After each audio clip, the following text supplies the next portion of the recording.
Hello guys, welcome to my channel. আজকে আমি নিজের একটা কনফিডেন্স রিলেটেড ঘটনা বলবো। আর কারা কারা এইভাবে আমার মতো কনফিডেন্ট আছো তারা আমাকে কমেন্টে শেয়ার করে বলবে।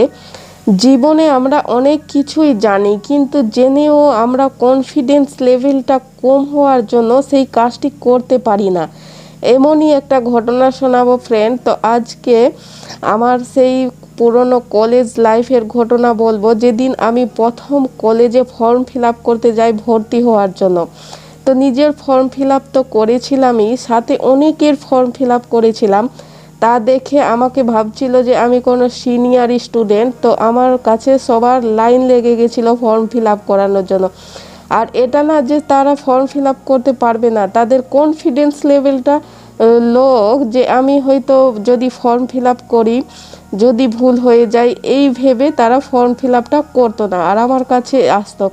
আর আমার তখন কি হয়েছিল, কনফিডেন্স তো ছিলই, তার মধ্যে আবার অনেকের ফর্ম ফিল আপ করতে করতে কনফিডেন্স লেভেলটা আরও বেড়ে গেল। তখন আমাকে অনেকে না চেয়ার টেবিল একটা দিল আর সেখানে বসে ফর্ম ফিল আপ করতে দিল। সেই থেকে আমাকে কলেজের বেশিরভাগ স্টুডেন্ট আর কলেজের টিচারগুলো চিনে নিয়েছিল।